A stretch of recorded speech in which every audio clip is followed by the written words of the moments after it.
बांधी है जीवन डोर,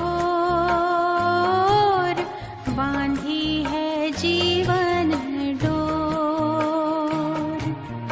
दिल मेरा लगा ही रहता हर पल तेरी ओर, हर पल तेरी ओर। स्नेह प्यार की तुझसे बाबा बांधी है जीवन डोर, बांधी है जीवन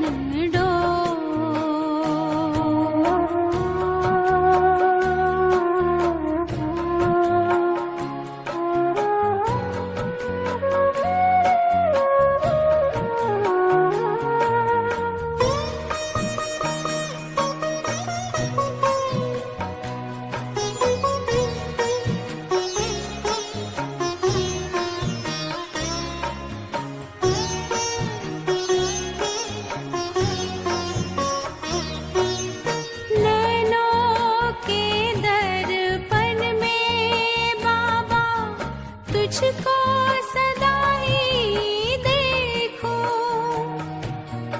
क्या से क्या बनाते हो, हर पल यही मैं सोचूं, हर पल यही मैं सोचूं।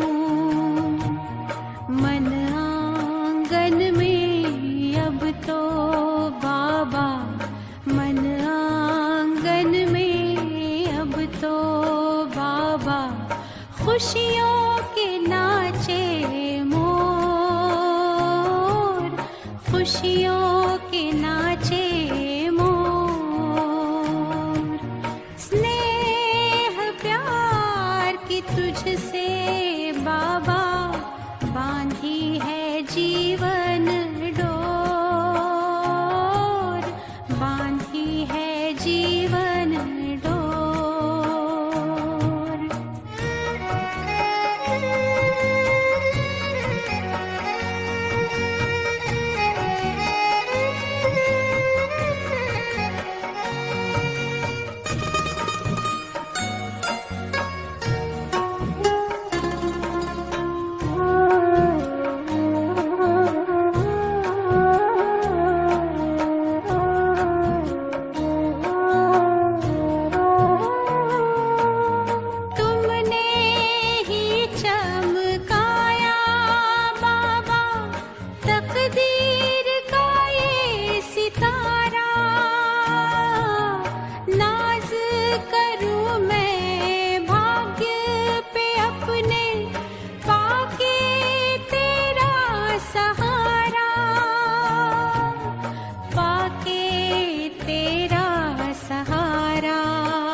कि तुझसे बाबा बांधी है जीवन डोर, बांधी है जीवन डोर।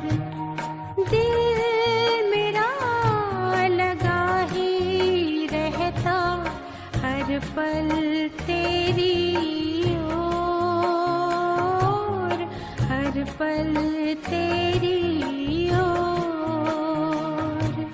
स्नेह प्यार की तुझसे बाबा बांधी है जीवन डोर, बांधी है जीवन डोर, बांधी है जीवन डोर, बांधी है जीवन डोर।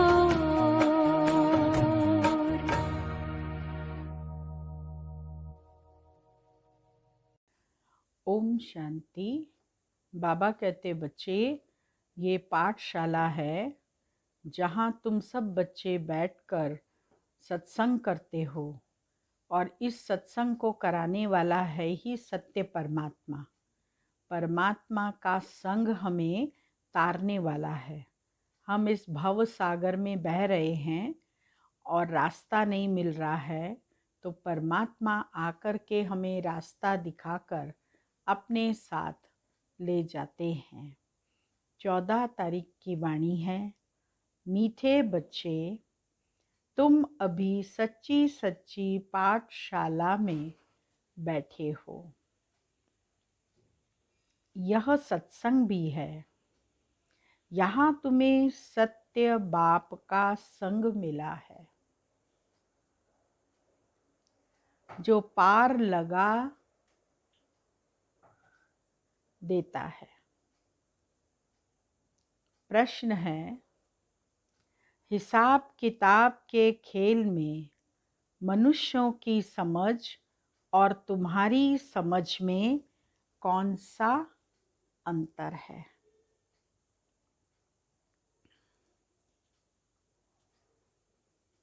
उत्तर, मनुष्य समझते हैं यह जो दुख सुख का खेल चलता है, यह दुख सुख सब परमात्मा ही देते हैं।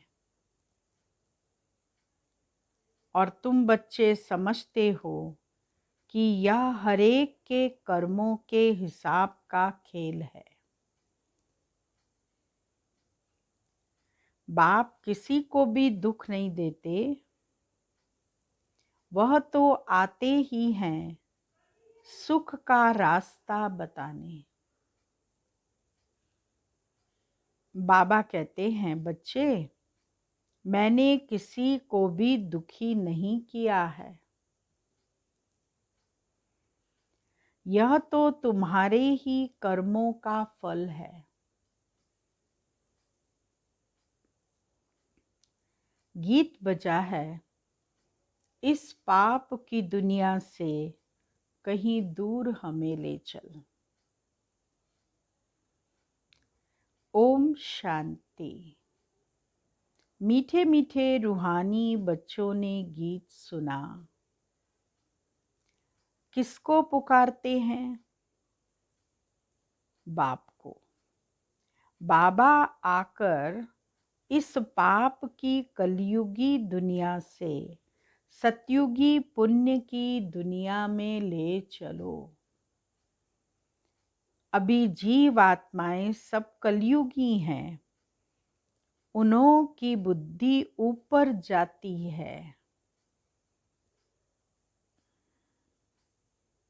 बाप कहते हैं, मैं जो हूँ जैसा हूँ ऐसा कोई नहीं जानते। ऋषि मुनि आदि भी कहते हैं, हम रचयिता मालिक अर्थात बेहद के बाप और उनकी बेहद की रचना के आदि मध्यंत को नहीं जानते हैं। आत्माएं जहाँ रहती हैं वह है ब्रह्म महातत्व। जहाँ सूर्य चांद नहीं होते हैं, न मूल वतन न सूक्ष्म वतन में। बाकी इस मांडवे में तो बिजलियां आदि सब चाहिए ना। तो इस मांडवे को बिजली मिलती है, रात को चांद सितारे, दिन में सूर्य। यह है बत्तियां। इन बत्तियों के होते हुए भी अंधियारा कहा जाता है। रात को तो फिर भी बत्ती जलानी पड़ती है। सतयुग त्रेता को कहा जाता है दिन और भक्ति मार्ग को कहा जाता है रात। यह भी समझ की बात है, नई दुनिया सो फिर पुरानी जरूर बनेगी, फिर नई होगी तो पुरानी का जरूर विनाश होगा। यह है बेहद की दुनिया। मकान भी कोई बहुत बड़े बड़े होते हैं, राजाओं आदि के। यह है बेहद का घर, मांडवा अथवा स्टेज। इनको कर्म क्षेत्र भी कहा जाता है। कर्म तो जरूर करना होता है। सब मनुष्यों के लिए यह कर्म क्षेत्र है। सबको कर्म करना ही है, पार्ट बजाना ही है। पार्ट हरेक आत्मा को पहले से मिला हुआ है। तुम्हारे में भी कोई हैं जो इन बातों को अच्छी रीति से समझ सकते हैं। वास्तव में यह गीता पाठशाला है। पाठशाला में कभी बूढ़े आदि पढ़ते हैं क्या?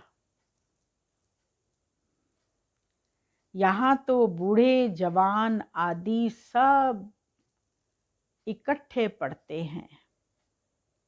वेदों की पाठशाला नहीं कहेंगे, वहाँ कोई भी एम ऑब्जेक्ट होती नहीं। हम इतने वेद शास्त्र आदि पढ़ते हैं, इनसे क्या बनेंगे? वह जानते नहीं। कोई भी जो सत्संग है, एम ऑब्जेक्ट कुछ नहीं है। अब तो उनको सत्संग कहने से लज्जा आती है। सत्य तो एक बाप ही है, जिसके लिए कहा जाता है संग तारे कुसंग बोरे। कुसंग कलयुगी मनुष्यों का, सत्य का संग तो एक ही है। अभी तुमको वंडर लगता है, सारे सृष्टि के आदि मध्य अंत का ज्ञान कैसे बाप देते हैं। तुमको तो खुशी होनी चाहिए। तुम सच्ची सच्ची पाठशाला में बैठे हो। बाकी सब हैं झूठी पाठशालाएं। उन सत्संगों आदि से कुछ भी बनकर निकलते नहीं। स्कूल कॉलेज आदि से फिर भी कुछ बनकर निकलते हैं, क्योंकि पढ़ते हैं। बाकी कहाँ भी पढ़ाई नहीं है। सत्संग को पढ़ाई नहीं कहेंगे। शास्त्र आदि तो पढ़कर फिर दुकान खोल बैठते हैं, पैसा कमाते हैं। ग्रंथ थोड़ा सीखकर गुरुद्वारा खोल बैठ जाते हैं। गुरुद्वारे भी कितने खोलते हैं। गुरु का द्वार अर्थात घर कहेंगे ना।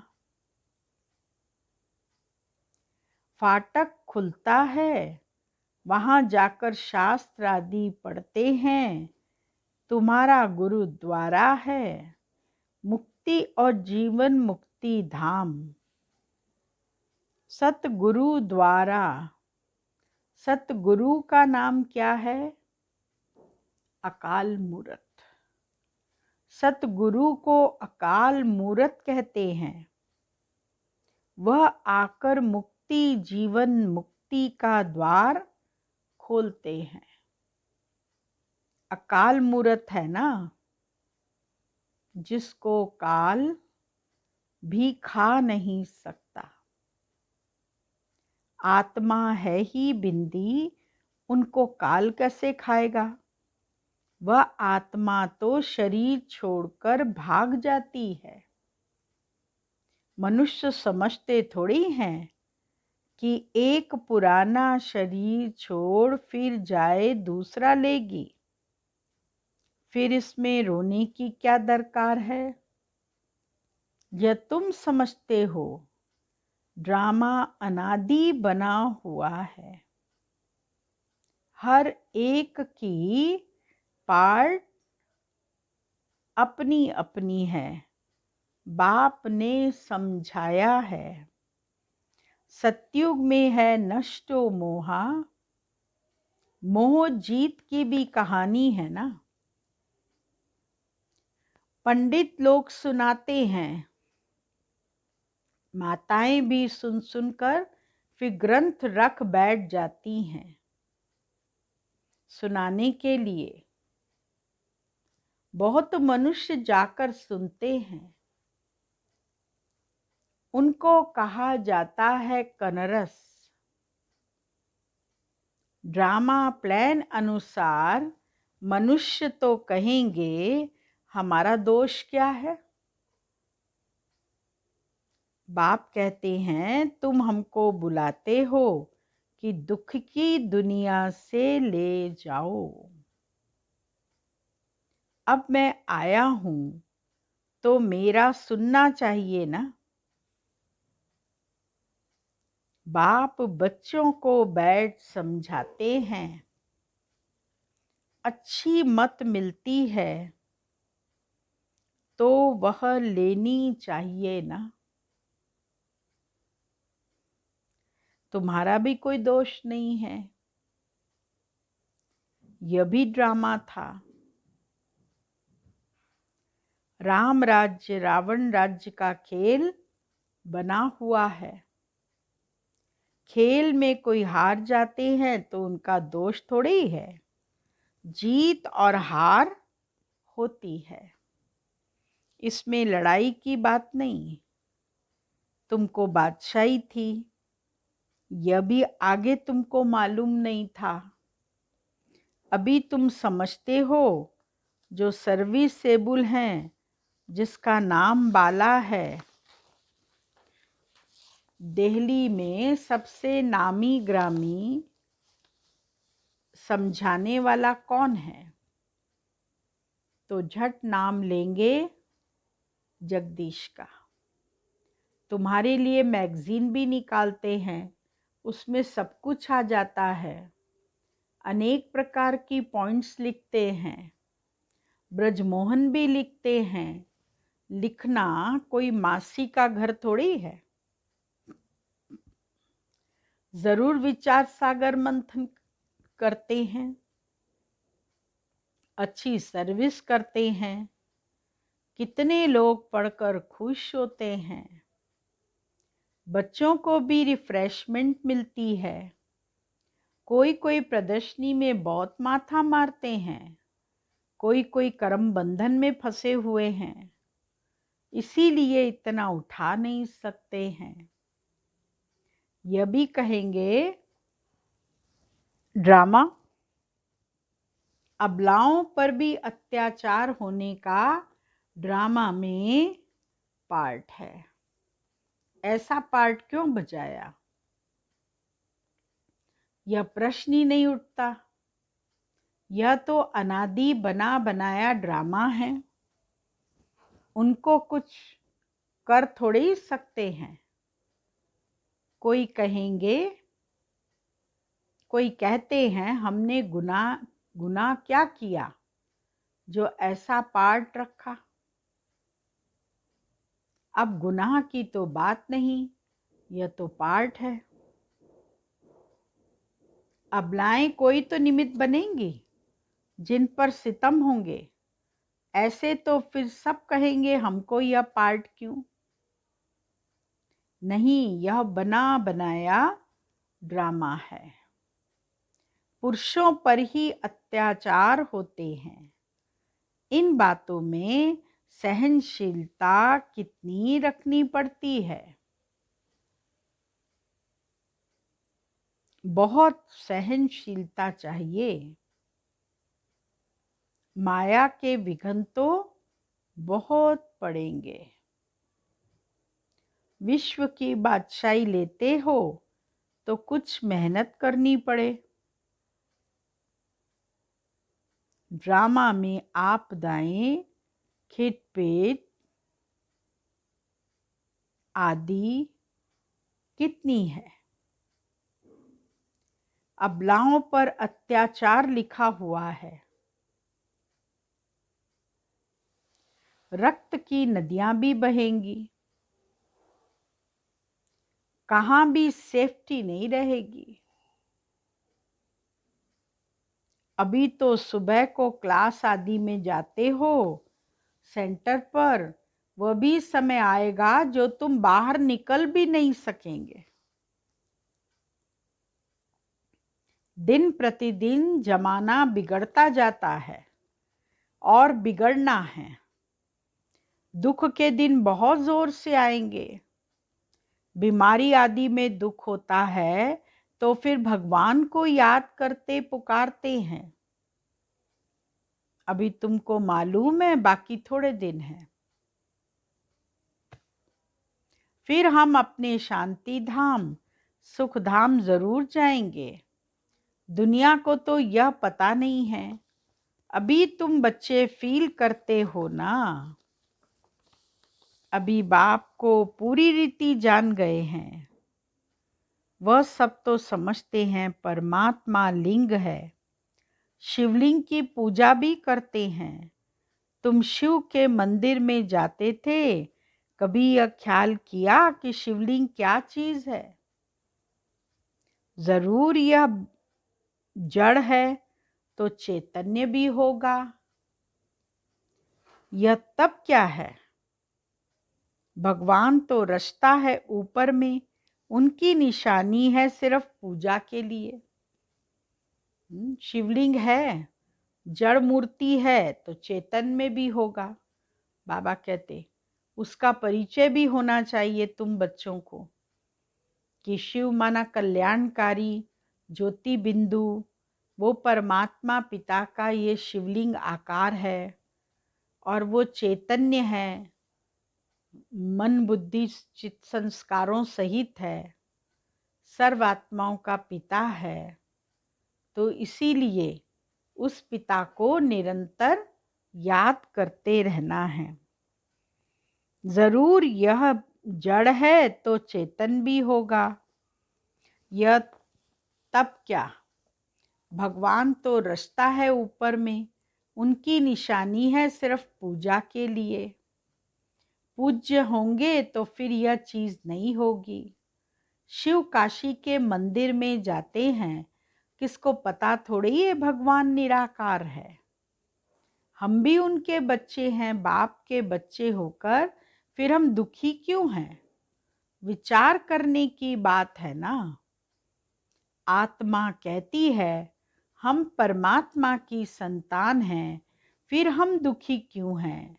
बाप तो है ही सुख देने वाला। बुलाते भी हैं, हे भगवान हमारे दुख मिटाओ। वह कैसे मिटाए। दुख सुख वह तो अपने कर्मों का हिसाब है। मनुष्य समझते हैं सुख का एवजा सुख, दुख का एवजा दुख परमात्मा ही देते हैं। उन पर रख देते हैं। बाप कहते हैं मैं कभी दुख नहीं देता हूँ, मैं तो आधा कल्प के लिए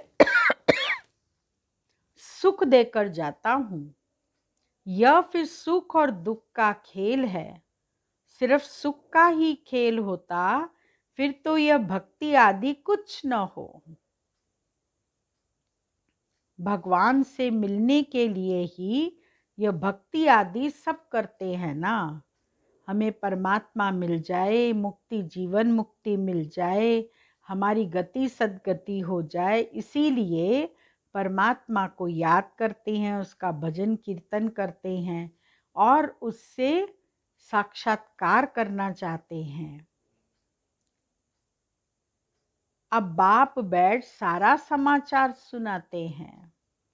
बाप कहते हैं तुम बच्चे कितने भाग्यशाली हो, उन ऋषि मुनियों आदि का कितना नाम है। तुम हो राज ऋषि, वह है हठयोग ऋषि। ऋषि अर्थात पवित्र। तुम स्वर्ग के राजा बनते हो तो पवित्र जरूर बनना पड़े। सतयुग त्रेता में जिनका राज्य था उनका ही फिर होगा, बाकी सब पीछे आएंगे। तुम अभी कहते हो हम श्रीमत पर अपना राज्य स्थापन कर रहे हैं। पुरानी दुनिया का विनाश होने में भी समय तो लगेगा ना। कलयुग जाना है और सतयुग आना है। कितनी बड़ी दुनिया है, एक एक शहर मनुष्यों से कितना भरा हुआ है। धनवान आदमी दुनिया का चक्कर लगाते हैं, परंतु वहां सारी दुनिया को कोई देख न सके। हाँ, सतयुग में देख सकते हैं, क्योंकि सतयुग में है ही एक राज्य। इतने थोड़े राजाएं होंगे, यहाँ तो देखो कितनी बड़ी दुनिया है। इतनी बड़ी दुनिया का चक्कर कौन लगाए। वहां तुमको समुद्र में जाने का नहीं है। वहां सिलोन वर्मा आदि होंगे? नहीं, कुछ भी नहीं। यह कराची नहीं होगी। तुम सब मीठी नदियों के किनारे पर रहते हो। खेती बाड़ी आदि सब होती है। सृष्टि तो बड़ी है, मनुष्य कुछ थोड़े रहते हैं। फिर पीछे वृद्धि होती है, फिर वहां जाकर अपना राज्य स्थापन किया। धीरे धीरे हप करते गए, अपना राज्य स्थापन कर लिया। अभी तो सबको छोड़ना पड़ता है। एक भारत ही है जिसने किसी का भी राज्य छीना नहीं, क्योंकि भारत असल में अहिंसक है ना, हिंसावादी नहीं है, अहिंसक है। भारत ही सारी दुनिया का मालिक था और सब पीछे आए, जो टुकड़े टुकड़े लेते गए। तुमने कोई को हप नहीं किया, अंग्रेजों ने हप किया। तुम भारतवासियों को तो बाप विश्व का मालिक बनाते हैं। तुम कहाँ गए? थोड़े ही हो। तुम बच्चों की बुद्धि में यह सारी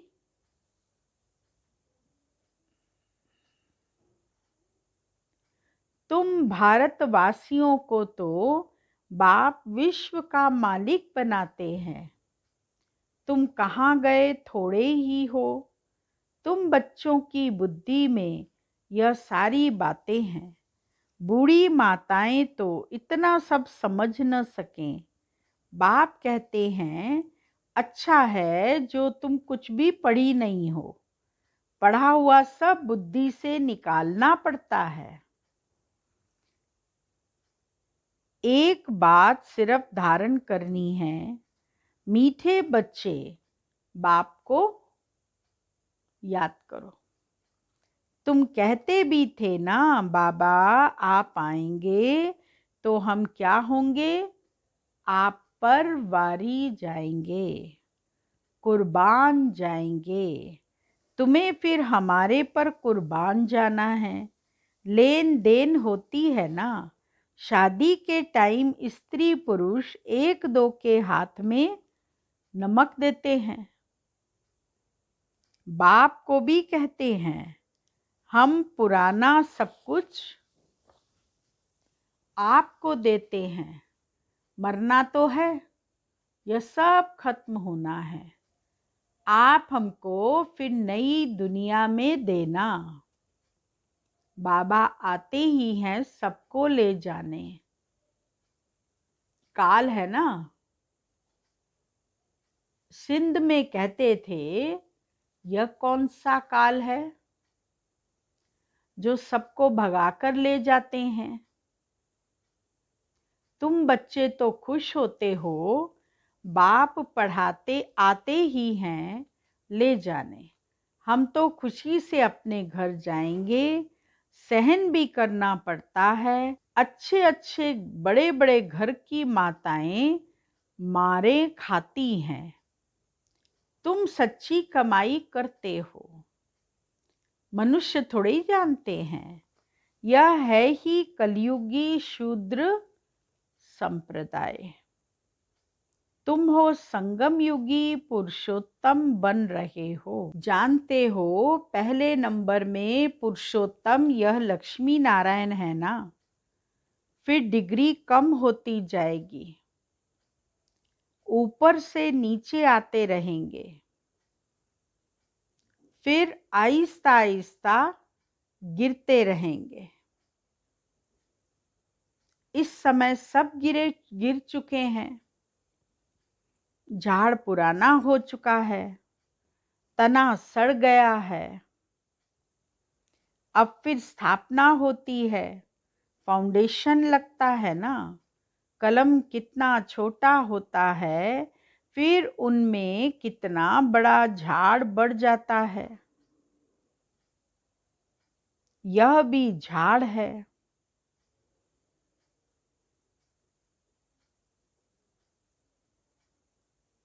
सतयुग में बहुत छोटा झाड़ होता है, अब कितना बड़ा झाड़ है।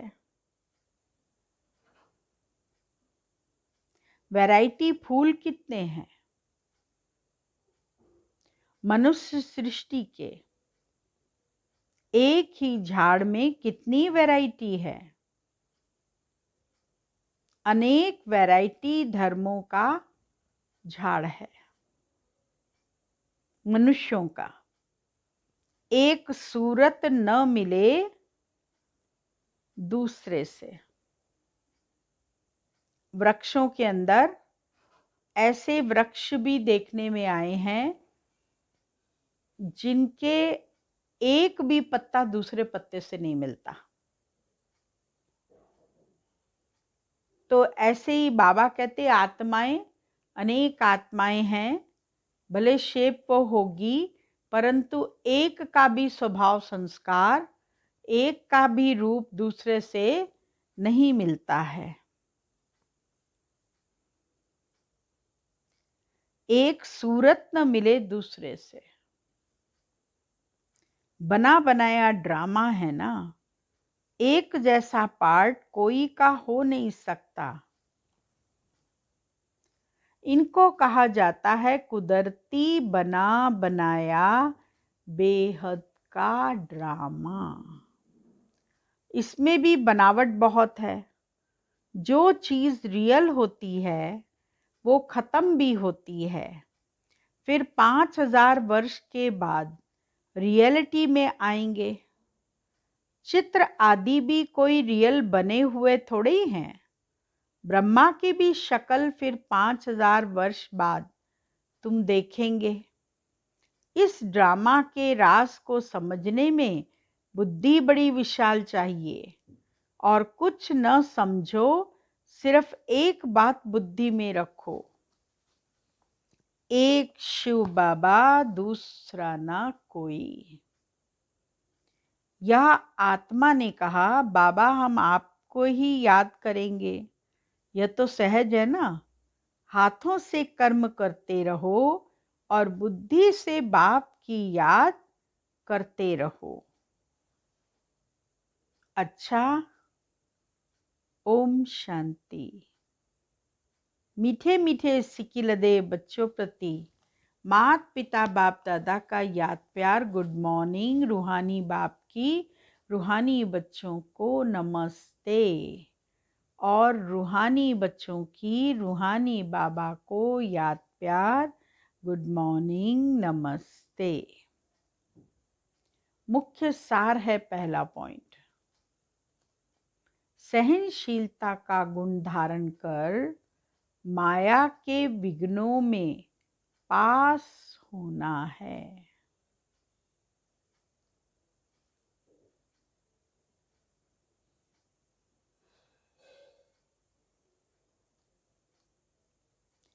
अनेक आपदाएं आएंगी, अत्याचार होंगे,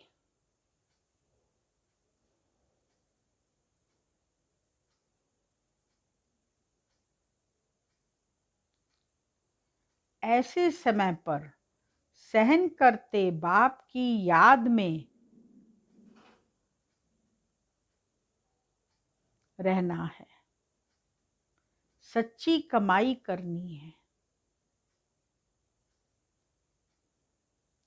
दूसरा पॉइंट है, विशाल बुद्धि बन इन बने बनाए ड्रामा को अच्छी रीति समझना है। यह कुदरती ड्रामा बना हुआ है, इसीलिए प्रश्न उठ नहीं सकता। बाप जो अच्छी मत देते हैं उस पर चलते रहना है।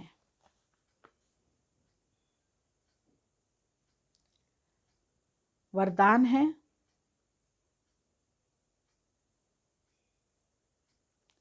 बाप समान वरदानी बन हर एक के दिल को आराम देने वाले मास्टर दिलाराम भव। जो बाप समान वरदानी मूरत बच्चे हैं, वह कभी किसी की कमजोरी को नहीं देखते। वह सबके ऊपर रहम दिल होते हैं। जैसे बाप किसी की कमजोरियां दिल पर नहीं रखते, ऐसे वरदानी बच्चे भी किसी की कमजोरी दिल में धारण नहीं करते। वे हरेक की दिल को आराम देने वाले मास्टर दिलाराम होते हैं। इसीलिए साथी हो या प्रजा, सभी उनका गुणगान करते हैं। सभी के अंदर से यही आशीर्वाद निकलती है कि यह हमारे सदा स्नेही सहयोगी हैं। स्लोगन, सतयुग संगम युग पर श्रेष्ठ आत्मा वह है जो सदा बेफिक्र बादशाह है। ओम शांति। शांति। अब आज का अव्यक्ति इशारा सुनेंगे।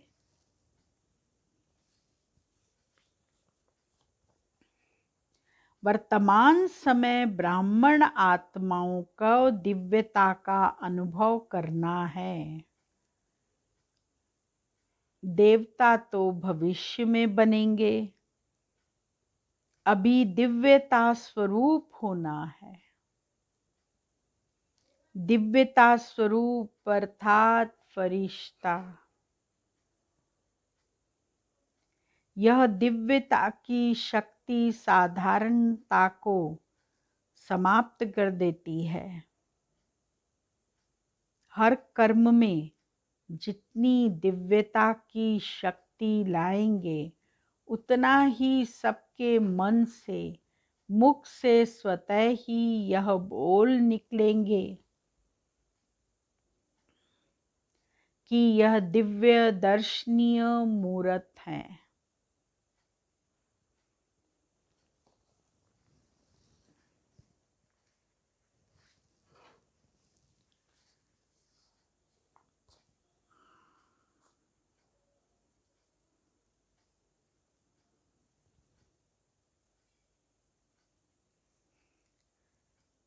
तपस्या के पॉइंट हैं। तपस्वी मूर्त बनने के लिए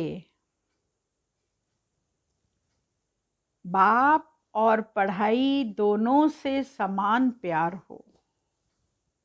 हर कदम में स्टडी हो, हर कर्म ज्ञान स्वरूप हो, हर कार्य करते हुए डबल लाइट स्थिति का अनुभव हो, सदा कमल आसन पर स्थित रहने का अटेंशन हो, किसी भी प्रकार का टेंशन न हो, अलबेलापन भी न हो, सदा अटेंशन बना रहे। अब यह शब्द समाप्त हो जाए कि जितना करना चाहिए था उतना नहीं किया। तपस्या अर्थात मनसा और वाचा दोनों सेवाओं का बैलेंस हो। मनसा सेवा जितना बढ़ाएंगे, उतना स्टूडेंट्स की संख्या स्वतः बढ़ जाएगी, क्योंकि मनसा सेवा के वाइब्रेशन भी स्वतः सेवा करते हैं। सिर्फ यह लक्ष्य रखना कि हम दाता के बच्चे हैं। दाता सदैव किसी भी आने वाले को हाथ खाली नहीं भेजते। तपस्या द्वारा अपने से और सेवा से सदा संतुष्ट रहना है। संतुष्टता भी सेवा का बहुत अच्छा साधन है। संतुष्ट वही रह सकता है जो स्वयं भरपूर है। जो स्वयं भरपूर होगा, उसे देखकर दूसरों में भी स्वयं को भरने का संकल्प आएगा। तो संतुष्ट रहना यही विशेषता है। कुछ भी हो जाए, संतुष्टता को कभी नहीं छोड़ना। संतुष्ट आत्मा सदा खुश और हल्की रहेगी। इससे सेवा भी स्वतः बढ़ती जाएगी। कोई भी बात आ जाए, लेकिन दिल शिकस्त नहीं बनना है। ओम शांति।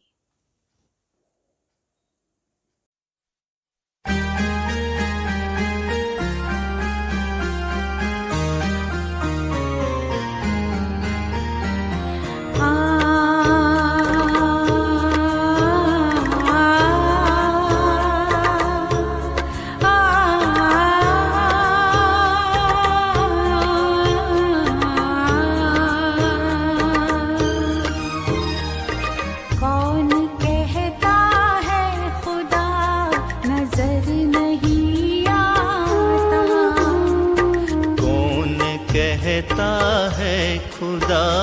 नजर नहीं आता। जब खुदा दिखता है,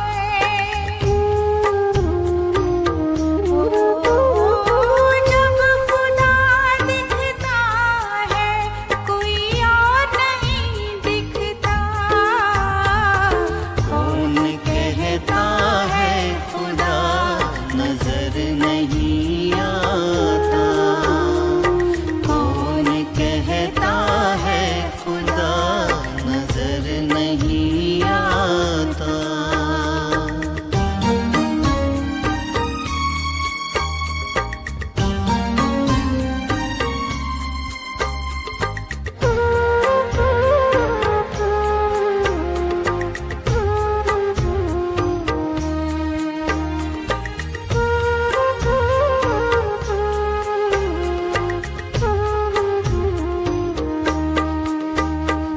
खामोशी से झांकोगे सच्चे हृदय के नैन से, प्यार की पलकों में वो बस जाता है बड़े चैन से।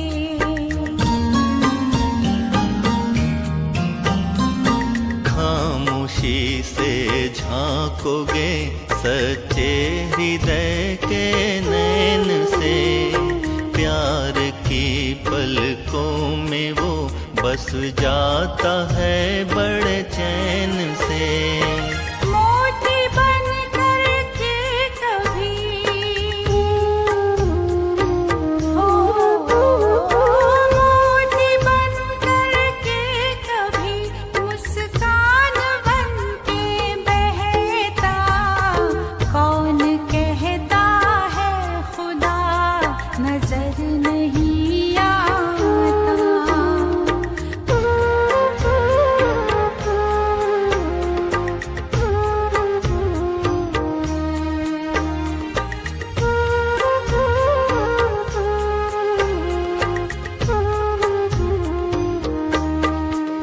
संसार में जिस दिन से तुम सच्चे इंसान कहलाओगे, तब खुदा खुद पास होगा, खुदा से जुड़ जाओगे।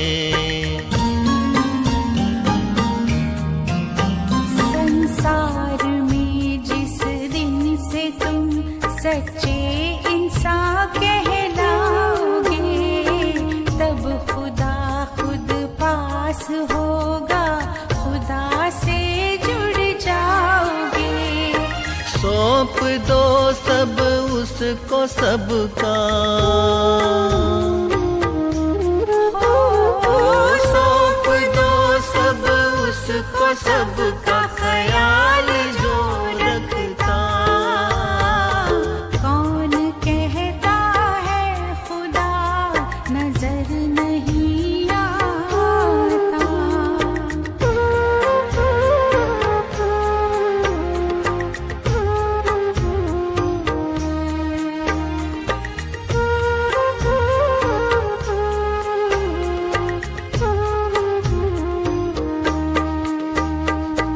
रूह को देखो रूप ना देखो, रूप में ही अंधकार है। शिव को देखो शव न देखो, शिव ज्योतिर्मय प्रकाश है।